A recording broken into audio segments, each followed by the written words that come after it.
Spoštovane gledalke, spoštovani gledalci, lepo pozdravljeni na kanalu Televizije As. Tokrat se oglašamo iz našega studia v Ljubljani, kjer bomo imeli danes zelo zanimivo temo, torej temo o migracijah in pa o demografiji. In zato smo tukaj v ta naš studio povabili gospoda, ki je strokovnjak na tem področju. Je tudi zaslužni profesor Univerze v Ljubljani in seveda, kot sem že povedal, strokovnjak za demografijo in migracije. To je gospod profesor Janez Malačič, tudi naš sonarodnjak iz Prekmurja, doma iz Goričkega. Tako gospod Malačič, lepo pozdravljeni za obisk našega studia tukaj v Ljubljani. Ja, enako. Pa če seveda greva najprej na to tematiko, pa v letošnjem letu je zakon razburil slovensko javnost. To je bil ta zakon, ki je bil v parlamentu. In bil je tema je bila uresničevanje kulturnih pravic pripadnikov narodnih skupnosti narodov nekdanje SFRJ. Pa morda, kako vi gledate na ta zakon, pa seveda, kakšni so tu v ozadju politični procesi, ki nekako se zavzemajo, da bi se tovrstna zakonodaja vpeljala v slovenski pravni red? Ja, jaz težko govorim o ozadju, ker nisem del teh krogov, ki ne samo razmišljajo o tem, ampak celo prinesejo predlog v parlament. Lahko pa mogoče poskusim razumeti ali pa malo razmišljati o tem, kako lahko do česa takega pride. Prej bi to lahko razložili iz določenih ideoloških vidikov lahko, ker stranke, ki so tukaj zraven, vsaj nekatere med njimi, so od nekdaj internacionalizem zagovarjale in to je lahko povezano s tem. Po drugi strani je pa lahko razlaga tudi politična, ker vi morate vedeti, da v Sloveniji se je v preteklih desetletjih precej povečal delež ne samo neposrednih priseljencev iz bivših republik nekdanje Jugoslavije, ampak sedaj imajo ti ljudje v Sloveniji tudi svoje potomce in to je določen politični oziroma volilni potencial, tako da je možno, da je to v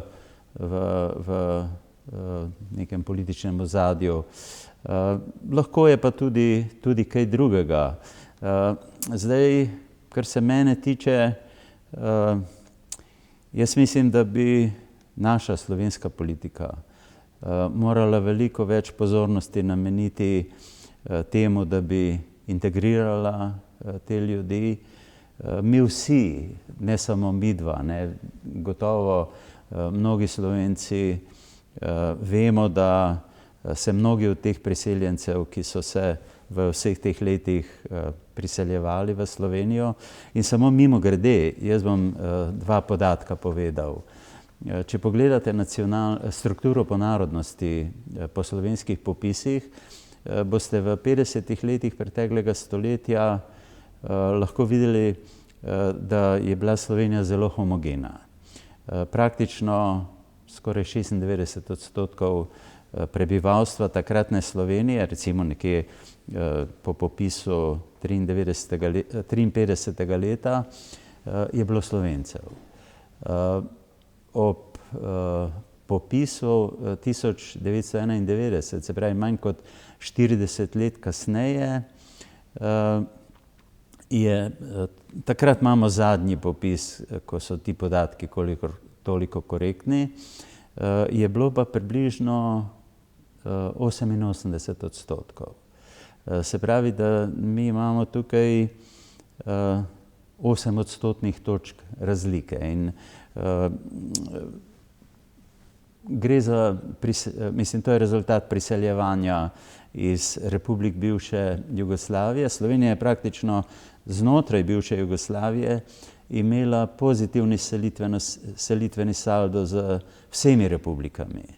Tako da več, iz nekaterih veliko več, se je priseljevalo k nam, kot pa od nas odseljevalo proti jugovzhodu. Pa ni bil eden izmed teh motivacij, da smo se osamosvojili tudi, torej takšno število priseljevanja v Slovenijo, kaj je bilo vedno več teh priseljencev. Ni bil to neka motivacija, da smo rekli, dovolj je tega priseljevanja, da gremo mi raje za sebe? Ne, to jaz ne bi rekel. Nisem imel nikoli tega občutka. Šlo je popolnoma za ekonomske dejavnike. Dejstvo je, da Slovenija je bila takrat, pa tudi še danes, precej bolj razvita od teh današnjih držav, ne, in ljudje se selijo tja, kjer je boljše, ne. To so že stari Rimljani vedeli povedati. Oni so rekli ubi bene, ibi patria. Kjer je dobro, tam je domovina. In to ni nič drugega kot zelo lepo in, kako bi rekel, na kratko povzeto, da so pri migracijah najpomembnejši ekonomski dejavniki. Ljudje se selijo tja, kjer jim je boljše. Kakšne so ocene, koliko je pa danes v Sloveniji, bom rekel, ljudi, ki niso, bom rekel, Slovenci, ki so iz tujine prišli k nam? Če je bilo takrat v 50 let mogoče 4%, 4 do 5, no, bi jaz rekel. V 90 letih je bilo 12%. Koliko je teh ljudi pa danes v Sloveniji? Kakšna je to ocena? Jaz mislim, da se ni zelo veliko spremenilo. Zdaj, problem je v tem, da nimamo več natančnih podatkov o tem. Ampak to je čisto statističnih razlogov. Zdaj, naš zadnji klasični popis je bil leta 2002 in že to, da je bilo leta 2002, je zgovorno, ker moral bi biti 2001. No in takrat se je v parlamentu zadeva tako zelo spolitizirala, tudi premaknila se je za eno leto, ne. En čas je izgledalo, da morda popisa sploh ne bo, no, ampak potem so ga 2002 vseeno izpeljali. Je pa res, da je zaradi političnih razprav, še posebej to pride do izraza pri vprašanju o verski pripadnosti. In narodnost je precej podobna, lahko, ali pa vsaj do neke mere tudi politična zgodba, in kadar se politično zaostrijo ta vprašanja, takrat ne dobite dobrih podatkov. In naši podatki v tem popisu, recimo tudi o verski pripadnosti in pravim deloma o narodnosti, niso najboljše kvalitete. Ampak ta delež se ni veliko spremenil. Je pa res, da od 2011. leta naprej pa imamo registrske popise prebivalstva. Tako da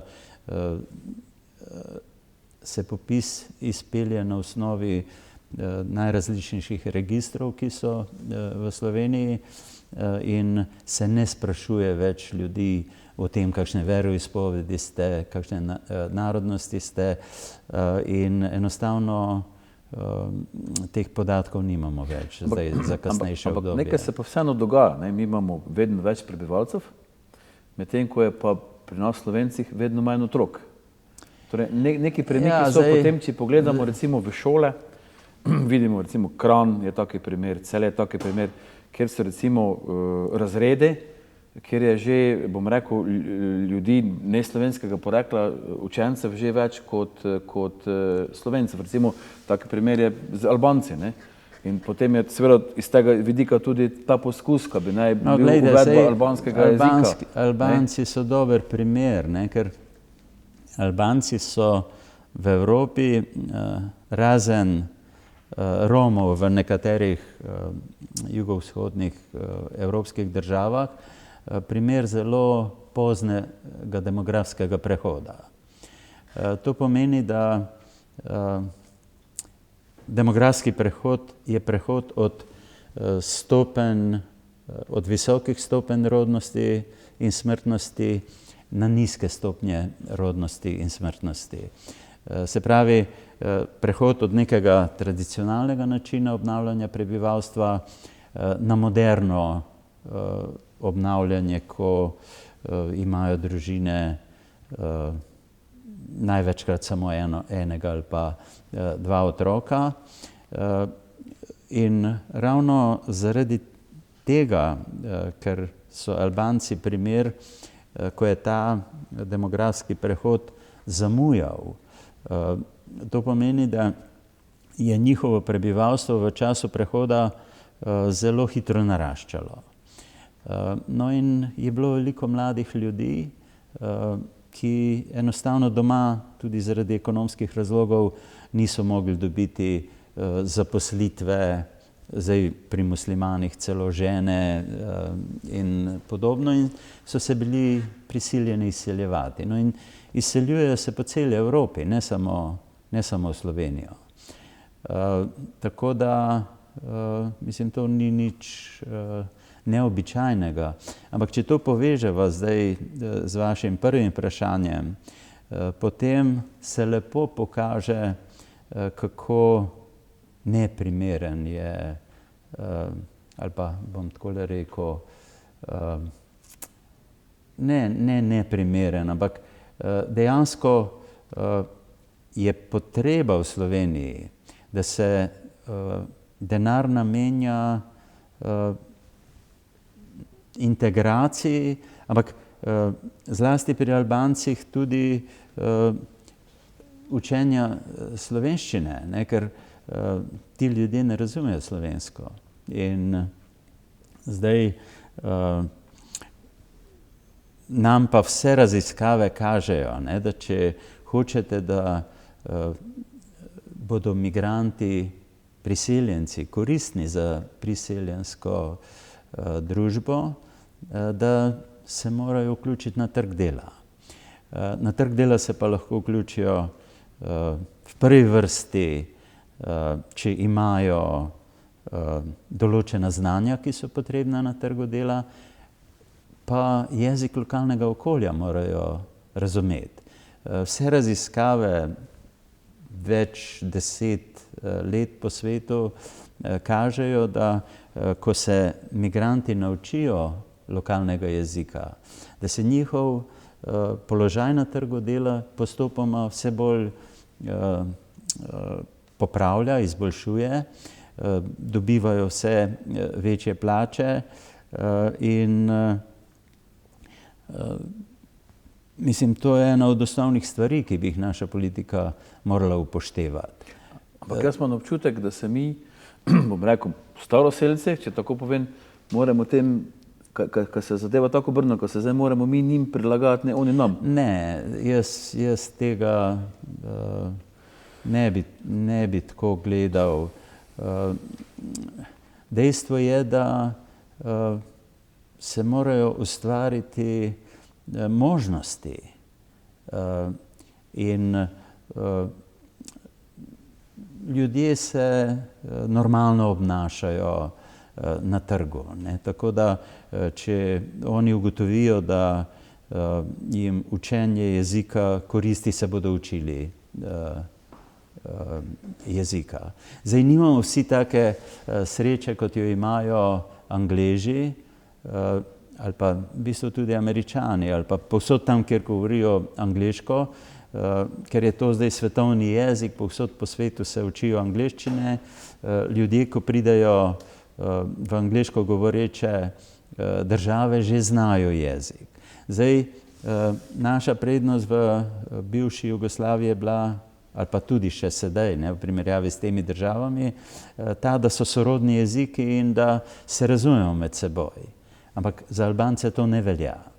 Ampak ne glede na to, ne, dejansko je dobro znanje jezika pomembno in bi naša država morala prvenstveno investirati ne samo v znanje jezika, ampak tudi v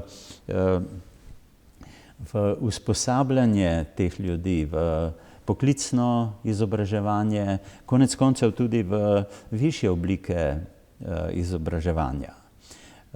Ker naš osnovni problem je v tem, da so naše migracije negativno selekcionirane.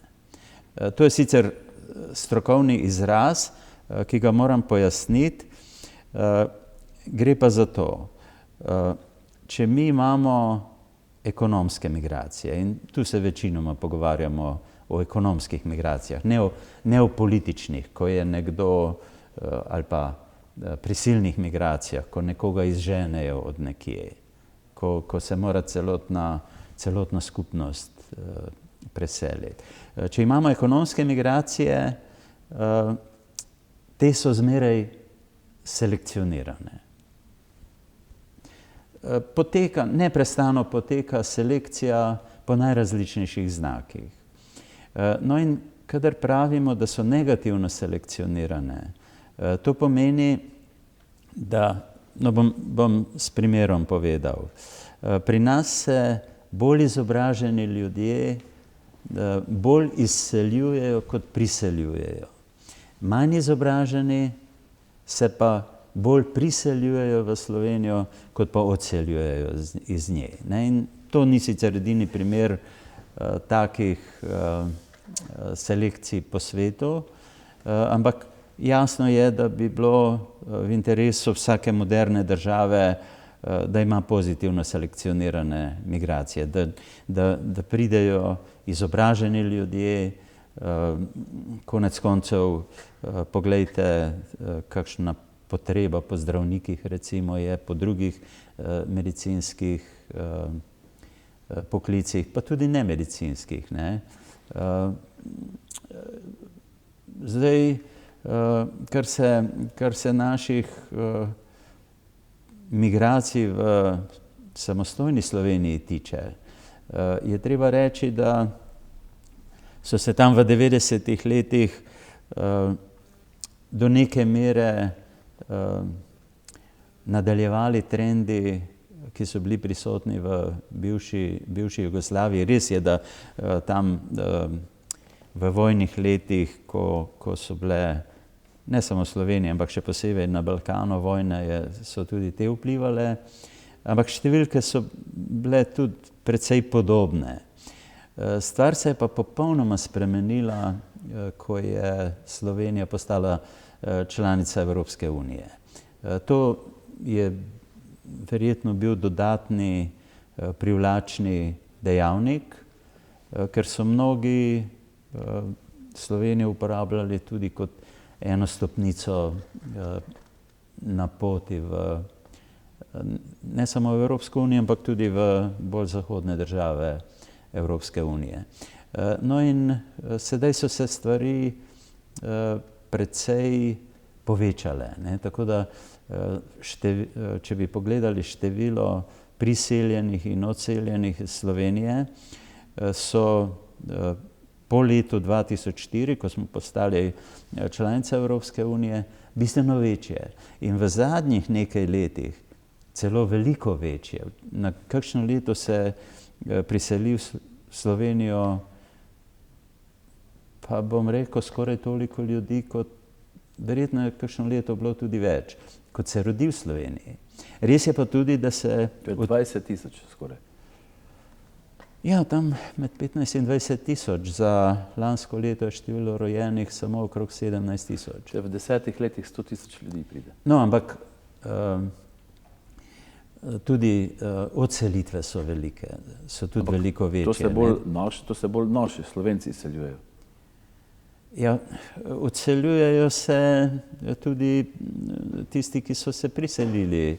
Tako da te podatke bi bilo treba podrobneje pogledati. Ampak ključno je, da so se tako priselitve kot odselitve zelo povečale, ampak ves čas, razen Nekaj posameznih let je število priselitev v Slovenijo večje kot pa število odselitev in naše prebivalstvo se je v zadnjih desetletjih precej povečalo.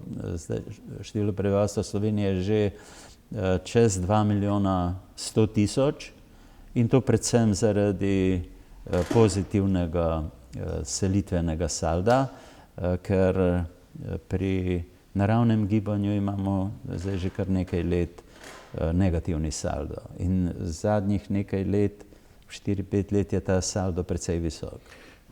Kaj je vzrok, da imamo v Sloveniji tako malo otrok? Zdaj mislim, da še po koroni je padlo. Ja, je bilo blizu 20 tisoč, zdaj pa mislim, da za lani je 17 tisoč. Več je tudi smrti, tako ta razkorak med novorojenimi pa med tistimi, ki so umrli, je vsako leto večji. No, to je bilo pričakovano. Mislim, jaz sem praktično celo moje strokovno življenje pisal in govoril o tem. Treba je reči tole. Razmere na področju rodnosti v Sloveniji niso tako zelo drugačne kot v drugih evropskih državah. Konec koncev je stopnja rodnosti v Sloveniji še zmeraj nekje okrog evropskega, pravzaprav povprečja Evropske unije.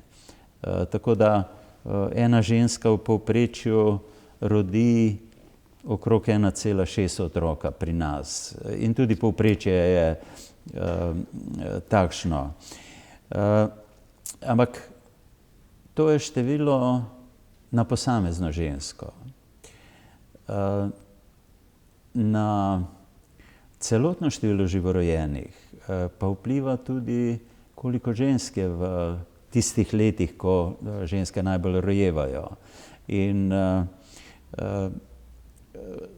sedaj mi vse bolj prihajamo v čas, ko je to zadnje število vse manjše. Recimo zelo nizko število živorojenih je bilo v začetku tega stoletja, ne, se pravi 2002. 2003. 2003. smo dosegli eno tako lokalno dno, kasneje se je to malo dvignilo, zdaj pa spet pada. No in to se bo v naslednjih letih in nekaj desetletjih poznalo, tako da naše število živorojenih bo še naprej padalo. In zanimivo je, ne, da tudi priseljenci prispevajo k rodnosti v Sloveniji. In če teh priseljencev ne bi bilo, bi bilo število živorojenih še manjše. Ampak zdaj, ko sem rekel, da so razmere pri nas podobne kot v ostalih državah Evropske unije, sicer pri enih je malo boljše, pri drugih malo slabše, Slovenija nekje na povprečju. To pomeni, da se mladi ljudje, posebej mlade ženske, srečujejo s podobnimi problemi v razvitem kapitalističnem tržnem gospodarstvu. In to je posledica. Zdaj, dejansko bi bilo, če bi hoteli imeti nemoteno obnavljanje prebivalstva. Recimo, prej sem povedal, da je v Sloveniji 2 milijona 100 tisoč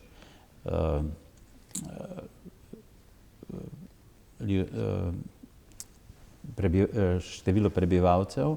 Če bi mi hoteli, da bi ta številka bila stalna, potem bi morala ženska v povprečju roditi 2,1 otroka. Ampak to je tako velika številka, da nikjer v Evropi, nikjer v Evropski uniji je več ne dosegajo. Tako da to je splošni trend v preteklih desetletjih bil in se je zdaj uveljavil v Evropi. Ko pa se vprašamo, zakaj ne, je predvsem te mlade treba vprašati in tudi analizirati, mislim, kako se oni obnašajo, kakšne vrednote imajo, zakaj se odločajo tako, kot se. Ampak nekatere stvari so zelo očitne. Ampak kdo jim da te vrednote? Starši, Ne, saj ne gre za... sistem, šola?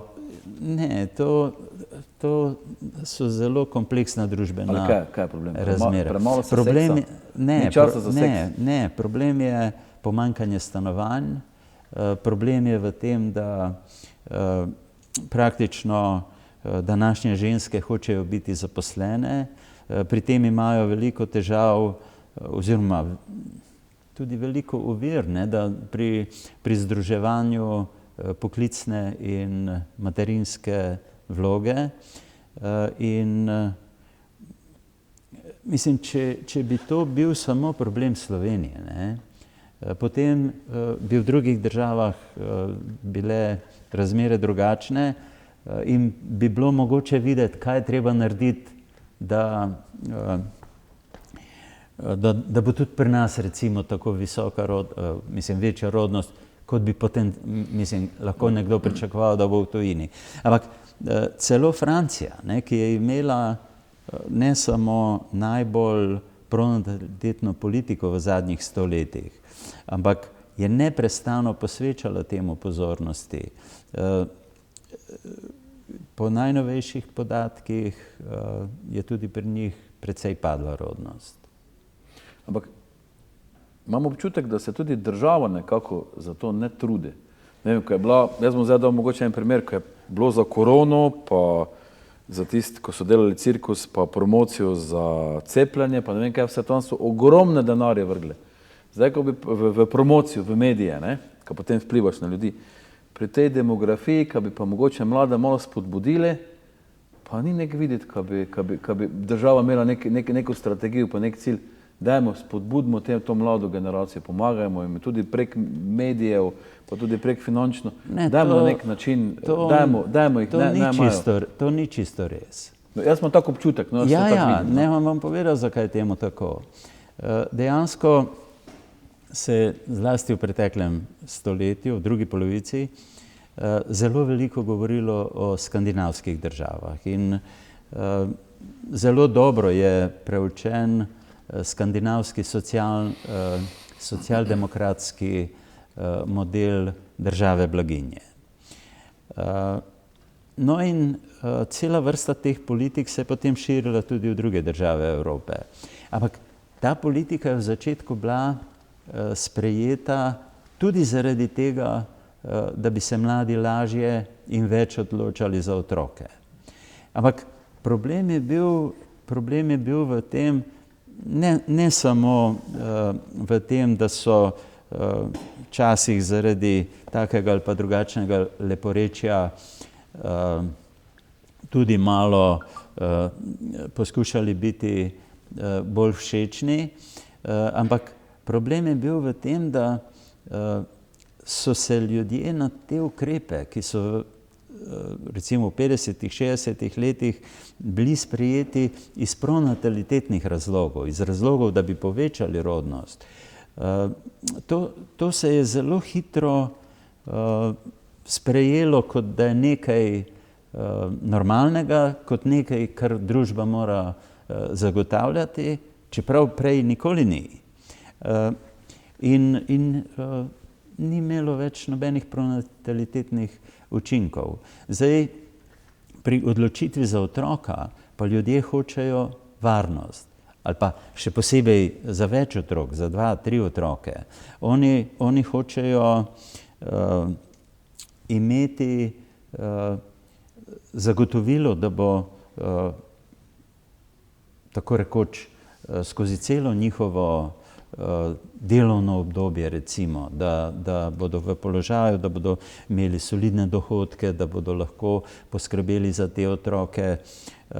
Ampak v resnici se pa ljudje po eni strani srečujejo z omejitvami, ki so na trgu dela, lahko ekonomska dejavnost je tako ali tako ciklična, se pravi, dobrim časom sledijo slabi časi in ljudje se bojijo slabih časov, izgubijo delo, dejansko tudi lahko zaidejo v resne težave, ne? In čim več otrok imajo, tem težje se potem srečujejo s tem, oziroma obvladujejo te težave, ne? Tako da, zdaj, če k temu dodate še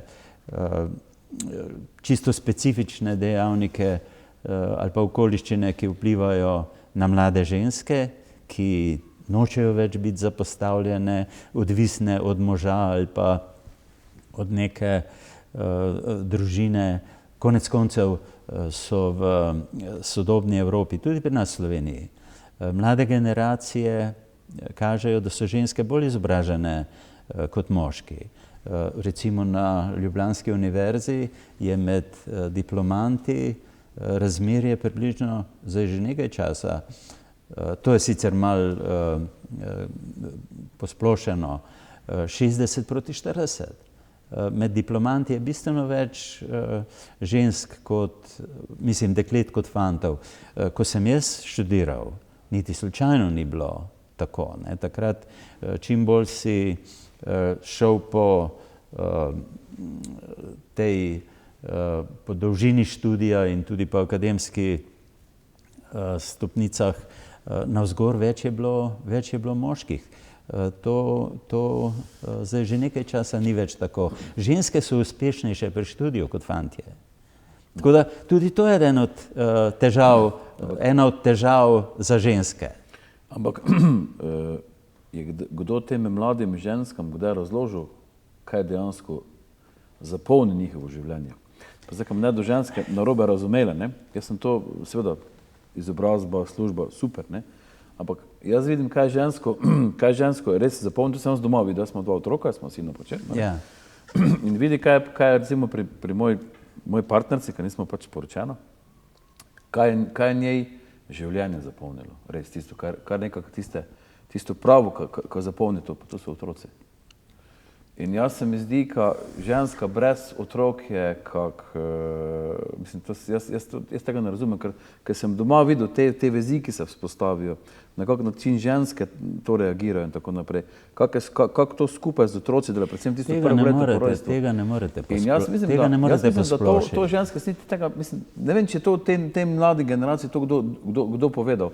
Pa ne, ka bi zdaj one mogle biti stroj za rojevanje, daleč od tega, ampak kaj njihovo življenje zapolni, potem pa vidim, ko ženske dajo kariero, vse skozi postanejo prek 45, gledajo čez 45 let, nimajo otrok, potem pa postanejo razočarane, ker jim nekaj manjka, ko je tista biološka ura ali nekaj takega.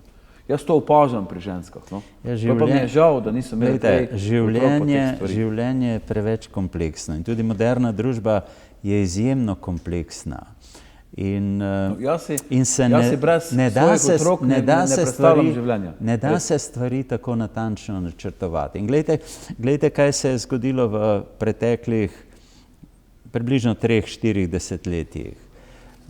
Recimo, če jaz vzamem mojo generacijo in generacije, ki so približno toliko stare, takrat je večina nas mladih imela otroke nekje med 20 in 30 letom starosti. Potem je pa ne samo pri nas, ampak po vsem razvitem svetu prišlo do tega, da se je rojevanje prestavljalo v vse višje starosti. Tako da sedaj so ženske ob rojstvu prvega otroka, no, mogoče ne ravno 10, ampak skoraj 10 let starejše. Pri nas je ta podatek približno 29 let. V nekaterih evropskih državah je čez 30 let, da imajo prvega otroka. In prestavljalo se je v največji meri zaradi izobraževanja, ne, ker je bil tako rekočen precejšnja eksplozija še posebej terciarnega izobraževanja. Tudi kontracepcijske in druge tehnologije so se izboljšale, poznavanje in znanje o tem se je razširilo na celotno prebivalstvo, ljudje so bili bistveno bolj učinkoviti pri uporabi sredstev načrtovanja družine in zaradi tega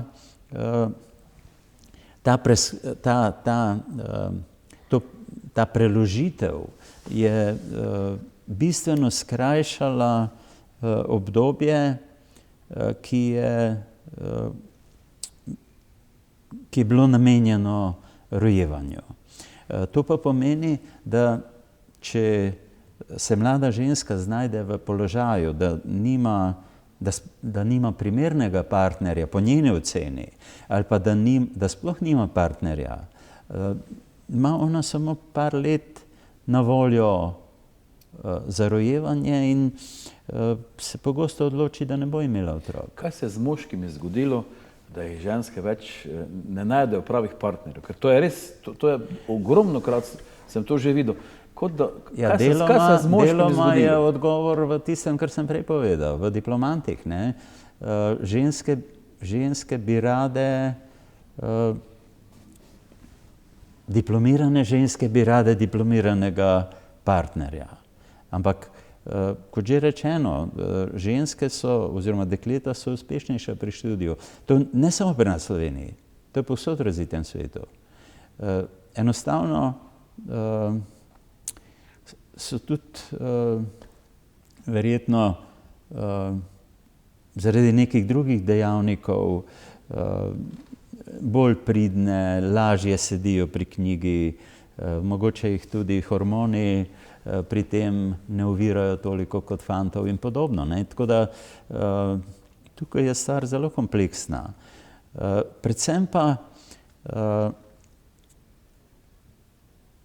je pa treba vedeti, da pogosto družinam en otrok zadovolji tiste elementarne potrebe.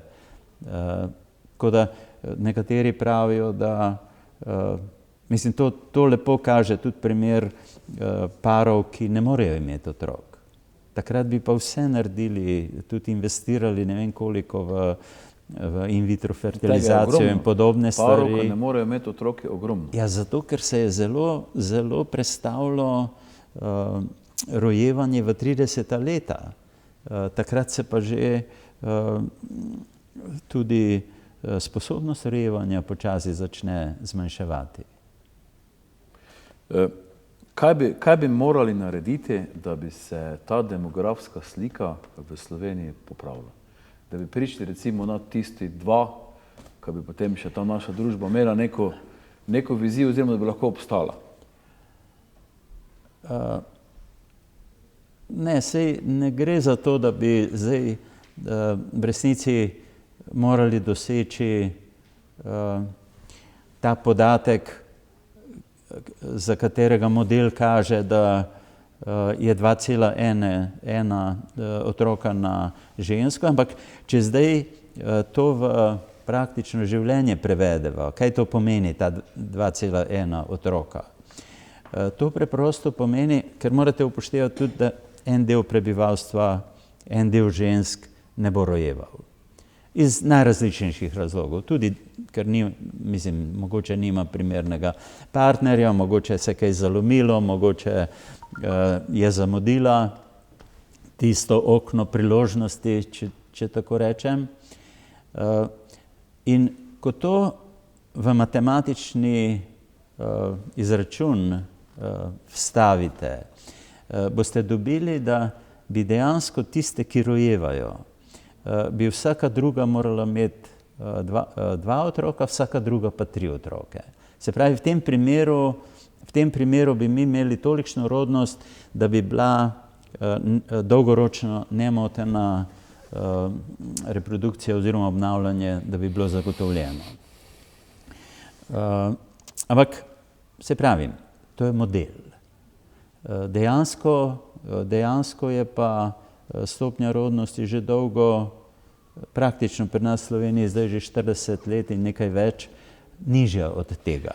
Ampak zakaj se odločijo raje za novi super avto kot za otroka, ali pa se raje odločijo za kakšen vikend, kak otroka, pa kakšne take materialne dobrine? Če neko materialno dobrino z otrokom ne moreš primerjati. To ni samo v Sloveniji, to je povsod v razvitem svetu. Mislim, ogromno razlik je. Zdaj, najnovejši pristopi kažejo, da je treba obravnavati ovire oziroma negativne dejavnike, ki vplivajo na odločanje mladih žensk. Kot sem že prej povedal, dejansko, ko se vi odločite za otroka, potrebujete bistveno več ali pa čisto drugače tudi začnete gledati na varnost, na to, da imate elementarne stanovanjske, potem delovne in druge stvari urejene.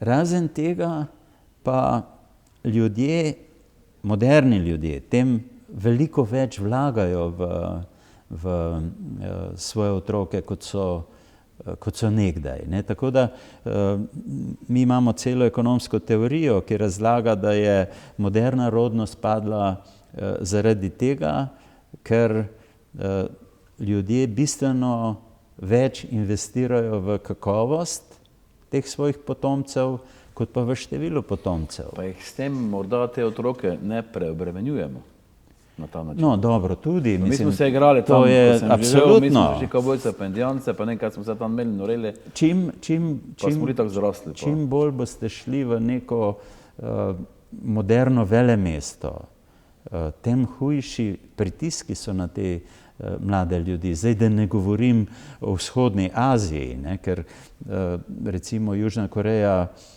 pa nekatera kitajska mesta imajo v zadnjem času najnižjo rodnost, ki je bila kadarkoli zabeležena v nekih velikih prebivalstvih.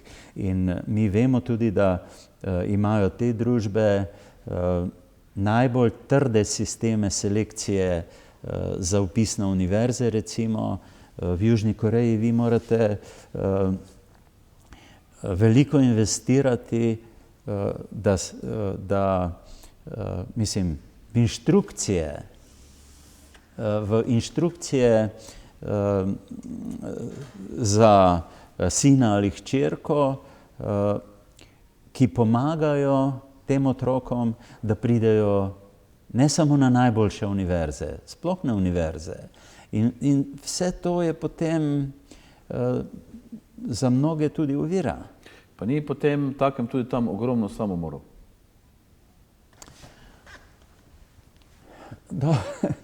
To pri kakšnem tudi. Zdaj, samomorilnost je,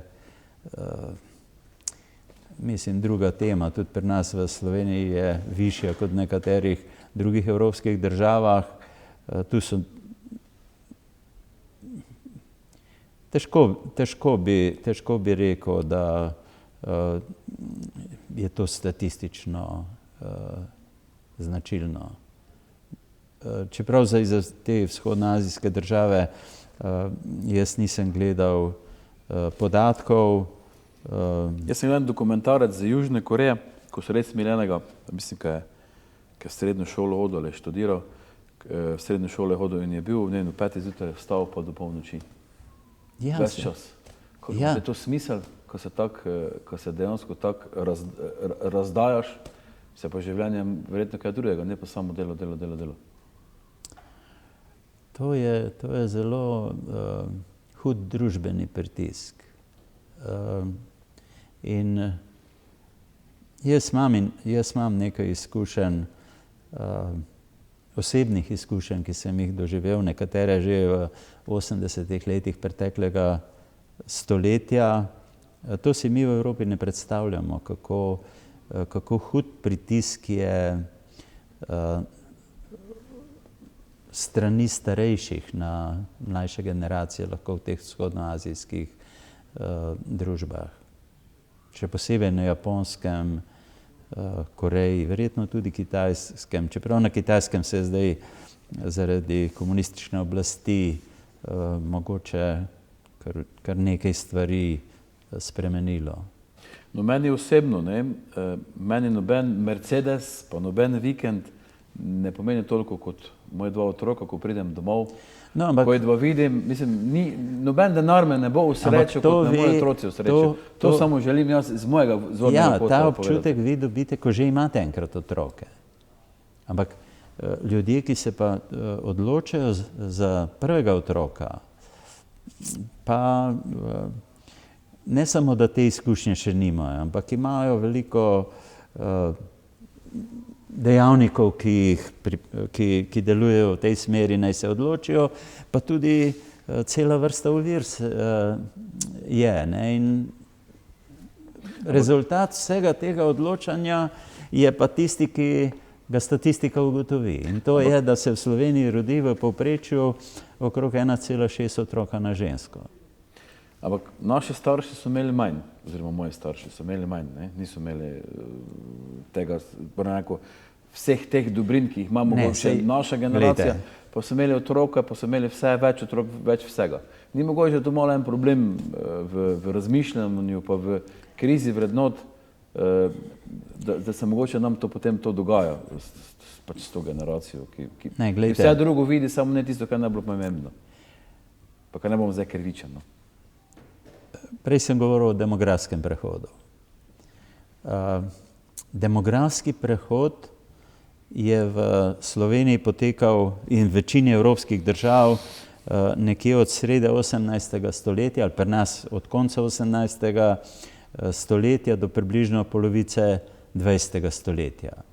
In to je obdobje, v katerem neko tradicionalno obnavljanje prebivalstva z visoko rodnostjo in smrtnostjo nadomesti obnavljanje z nizko rodnostjo in smrtnostjo.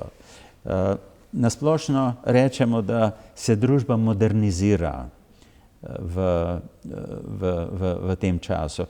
Hkrati je to čas, ko prebivalstvo najhitreje narašča, ker se je smrtnost bistveno hitreje znižala kot rodnost. No in večina evropskih prebivalstev se je v tem obdobju povečala za 2 do 4 krat. Žal ne slovensko. V času našega demografskega prehoda se je prebivalstvo Slovenije povečalo samo za približno 80%.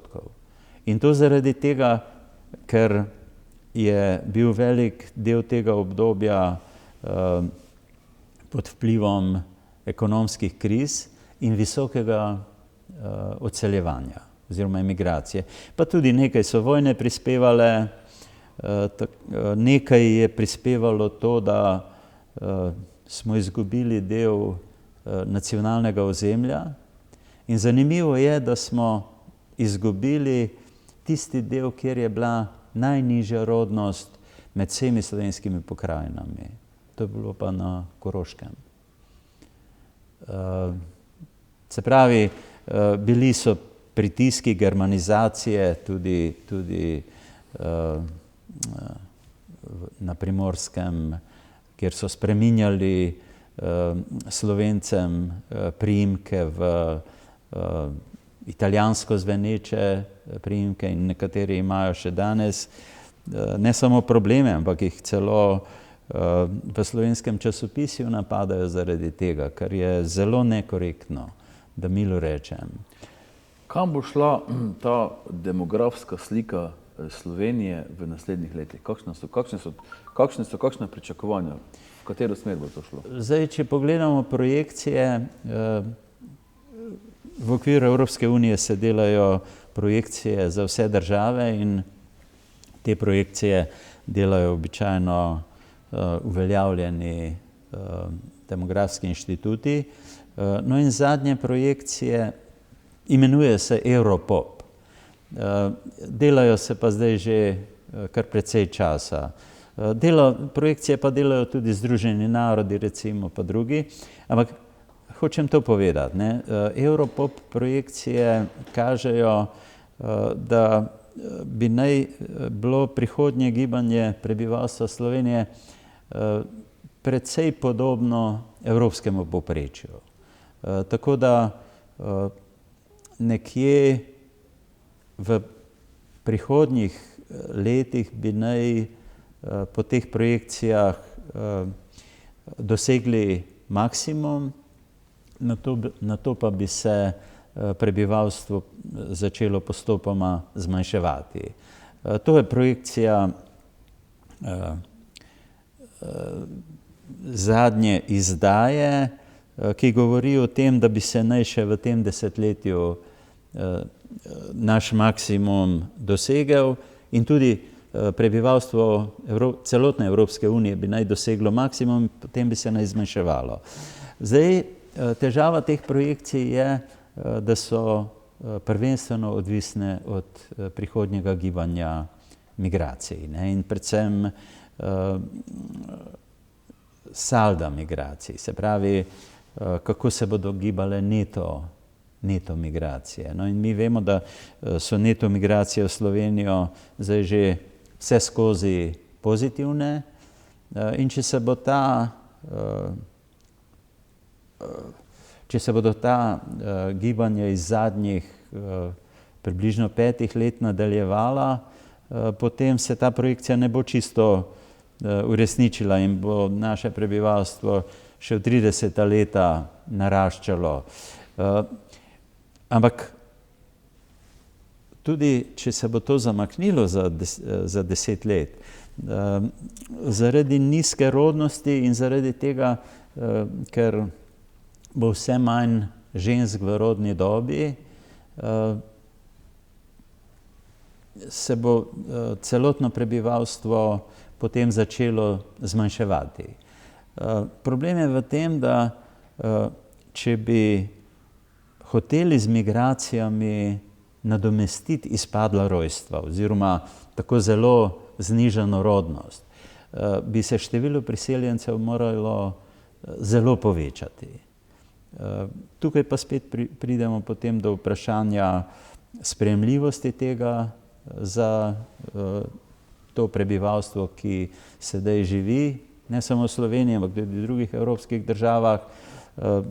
Pridemo do cele vrste političnih problemov povezanih s tem in verjetno prebivalstvo v nobeni evropski državi ne bi podprlo množičnega priseljevanja. Ampak dejansko razvite države potrebujejo priseljevanje. Nas lahko kot Slovence skrbi za našo prihodnost, da bomo tisto, kot je rekel Trubar, stati in obstati. Ali bomo obstali? Ali se bomo stalili v tem loncu teh raznih narodov in narodnosti, te Evrope? Za več 100 let naprej je zelo težko karkoli napovedati.